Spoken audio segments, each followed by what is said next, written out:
Unlock the doors to self-discovery and tap into the abundance of soulful wisdom. Welcome to Soul Wisdom Transitions, where personal growth meets spiritual awakening on an extraordinary journey. Are you ready to deep dive into the realms of consciousness? Let's embark on this transformation expedition together. Today we're going to talk about recognizing and identifying the limiting beliefs that we all have. And these usually started with messages that we received as children, teenagers, young adults, all these messages from external places that we absorbed into our energy and our consciousness. Not always aware of these messages, but they're still there. And what we need to do, as many of us know, the human psyche is hardwired to hold on to negative messages and anything that we think or perceive might cause us harm. Way back in the day, you needed to know if that snap of a branch meant that there was a saber-toothed tiger coming to get you. So any kind of negative external sound or message that we got could literally impact our survival. Nowadays, unfortunately, we still hang on to those negative messages. And we get them over and over again over the course of our lifetime, so that when we are, young adults, middle age, or if you're like me, just embracing your Medicare years, which was a whole journey in itself, the negative messages are still there. And it's my intention to help you realize what your negative messages are earlier in your life than I did in mine, so that you can get rid of them and really embrace and live your best life going forward. It took me quite a few years to realize what my negative messages are. And it could be anything from, you're a career person, you're kind of stuck in a certain level of mid-management, and you got a side hustle going, which really feeds your soul, but you have to decide which, where are you going to spend most of your time and most of your energy. You really want the side hustle to succeed, and one of the ways to do that is to speak about it and get in front of groups and get your message out there so that you can get clients or you can get customers or whatever that side hustle has to be. But because of the limiting beliefs that you have,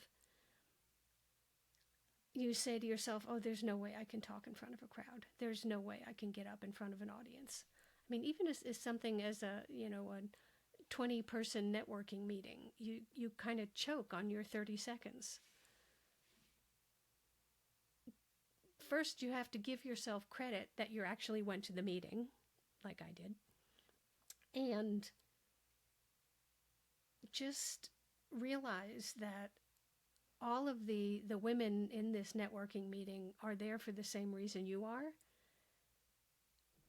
And what shifted for me when I was doing the whole networking thing was I came to the realization that I wasn't there to sign up a client. I was there to start up a relationship. And that shifted everything for me. The messages that I received over the course of my lifetime, if you're familiar with my book, Finding True Purpose, you know this already. But the messages I received was that, I was never good enough, and I would have to buy my way into community. Um, just just myself was not good enough, which is another reason why um, I was a functioning alcoholic. I couldn't go to an event unless I had a couple of shots of vodka before I even left the house, because I wasn't good enough as I was. So I had to change my personality, and I used alcohol to do that. I'm now 29 years sober and still trying to unravel those stories. But once you start unraveling the stories, that's when you can really start to reconnect with your soul wisdom. So think about a story that you tell yourself over something, going back to the networking thing, oh my gosh, I could never, I have this opportunity to speak at the meeting, but there's no way I can talk in front of a group. Well, why not? What makes you unable to do that? What's the story that you're telling yourself that you can't do that? I'm not good enough. No one wants to hear what I have to say. I heard that same story, when I was writing my book. Who is going to read this? Well, I am now an award-winning author, so I'm damn glad that I wrote it.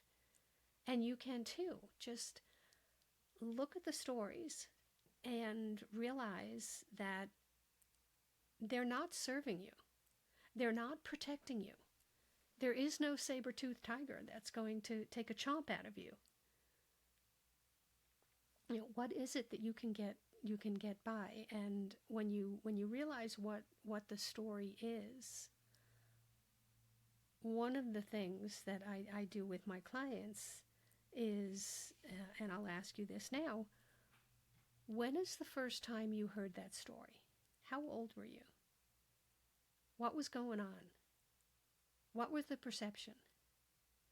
Now, you might remember something from your childhood, and I bet that if you ask any of your siblings who were in the same situation as you, they're going to have a whole different message than what you received. And that's how we work. We listen, we hear, we take it in, and we hang on to it because we think it's going to keep us safe. In keeping us safe, is it also keeping us small? Is it keeping you from living your best life? That's not what you want. Are you acting a certain way because that's what's expected? Even in the corporate world, that's what's expected. How about, thinking, coloring outside the lines? Do something different. Don't, especially one of the things I used to hate is well, we've always done it that way. Well, always doing it that way is no longer working. So do something different. Telling yourself that story over and over again, even if you aren't aware of what it is, you still have that story. And telling yourself over and over again is keeping you from doing something different and being who you are really meant to be. So as you're going through things, try replacing the negative thoughts with empowering ones.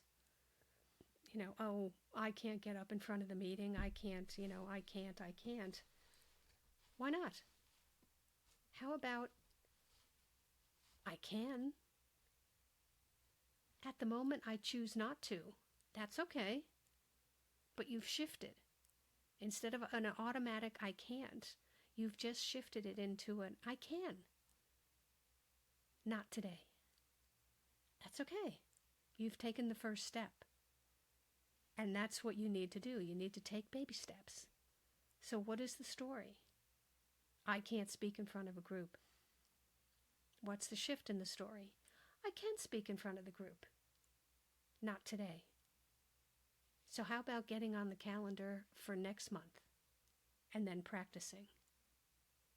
Now, I know a lot of people who, write their script and do their presentation and talk to themselves in a mirror. And this is what, speaking coaches will tell you to do and practice, practice, practice. That doesn't work for me. When I'm talking to you right now, I have a few bullet points and I wing it. That's the best way that I communicate. Can I practice? Sure. Do I have a presentation? Yes, because I had to. That's what was expected of me in this particular class that I took. Did I do it? Yes. But I am much more comfortable with winging it. In fact, I was at a one of my equine gestalt coaching classes, and the facilitator, just before the class started, came up and said, hey, I need you to do, get up in front and do X. And I was like, oh, all right, how much long do I have? She goes, well, how about after lunch? And I said, great.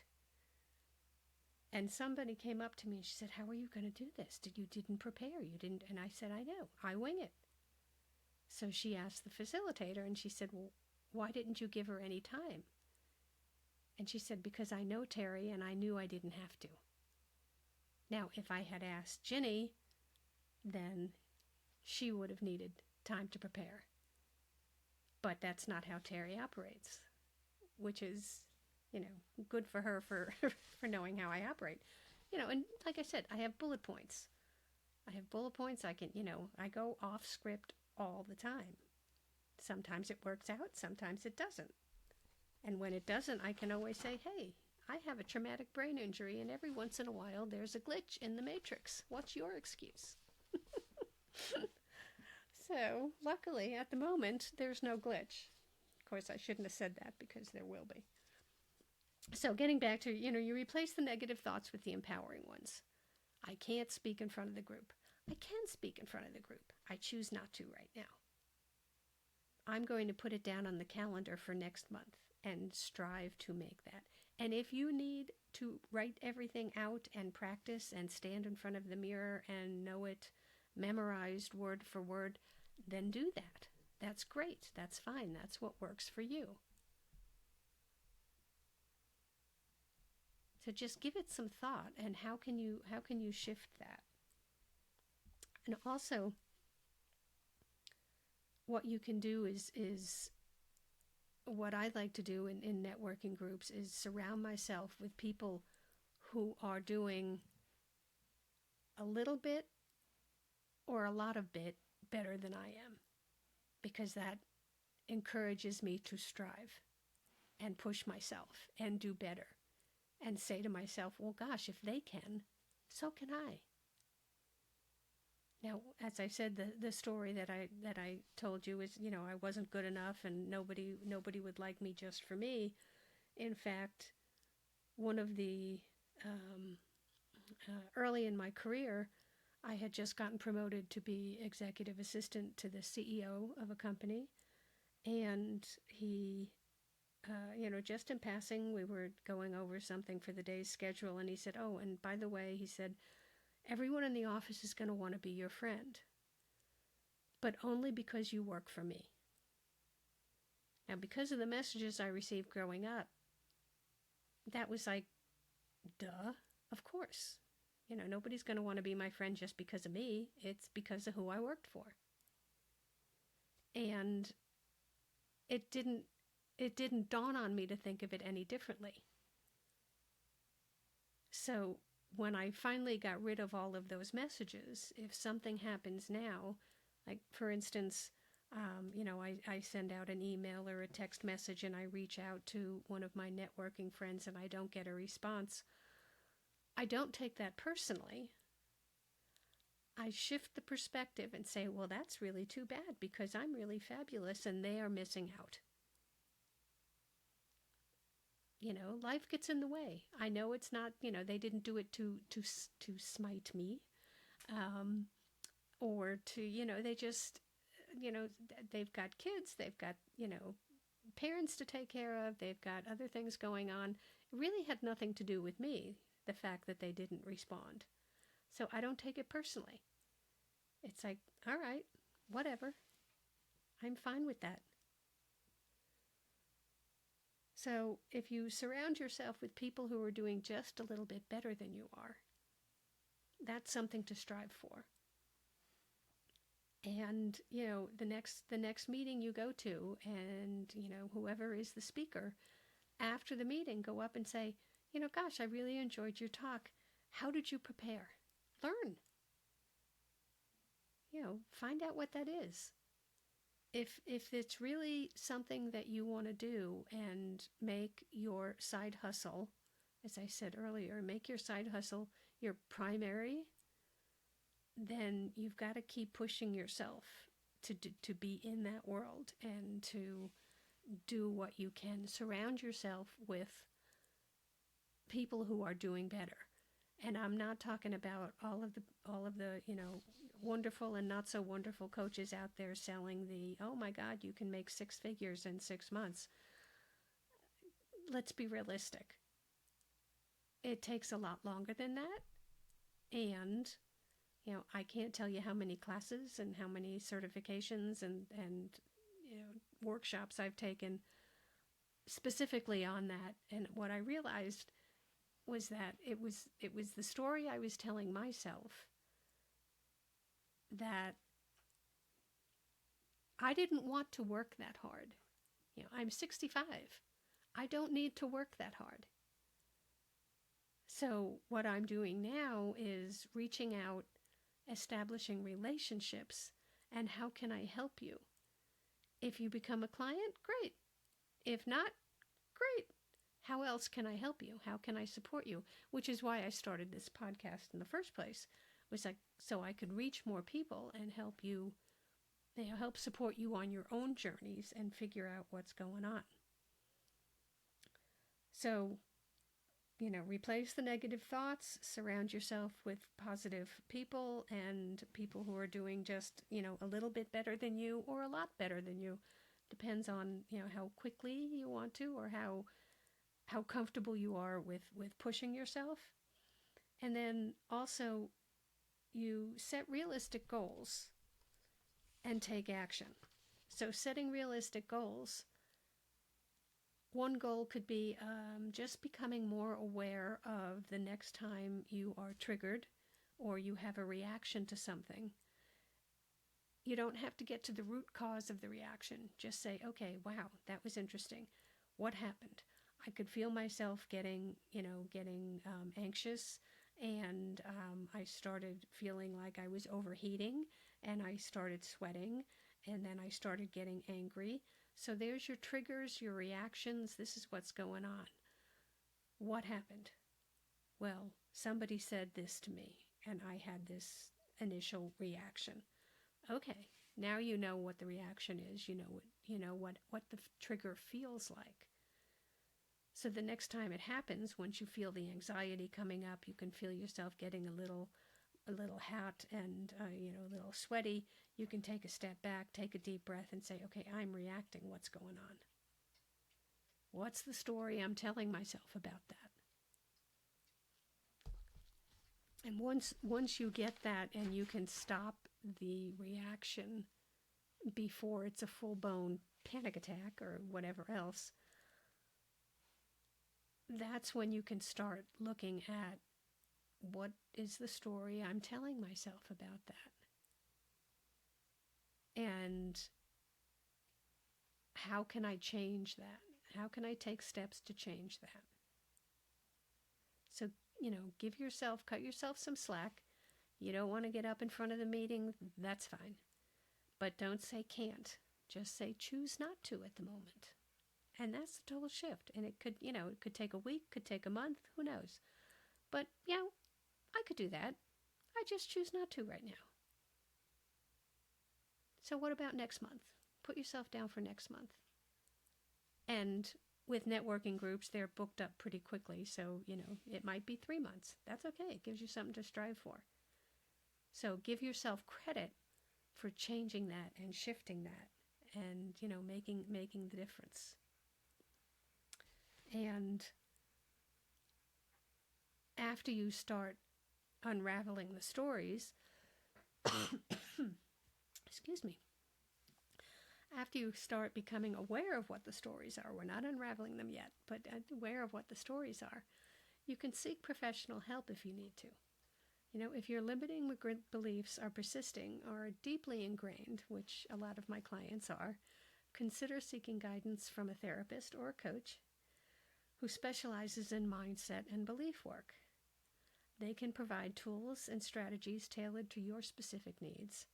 And by listening to my show, you are in luck, because my superpower is the ability to unravel your stories and walk with you into the dark, dank, scary crypt of your basement memories, to open up the dusty cobweb boxes of your life journey and begin to uncover the root cause of those obstacles and challenges that are currently keeping you stuck in mediocrity.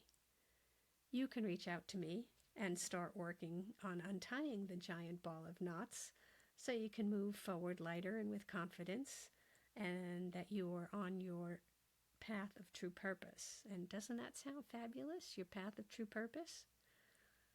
So email me at soulwisdomtransitions@gmail.com and we can get started. And before we end today's episode, what I'd like to do is have share with you today's fan of the week. Today's fan of the week is Moxie Grace. And Moxie Grace writes, "Yes, yes, yes.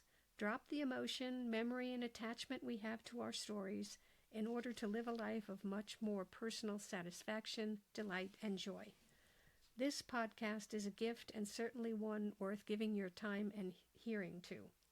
Thank you, Terry." So you're very, very welcome, Moxie Grace. I appreciate the review that you left for me on Apple Podcast. And if you're listening to this, you can also rate and review me.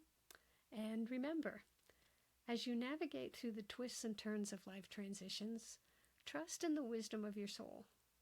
Embrace the lessons, honor the growth, and always remain open to the guidance that comes your way.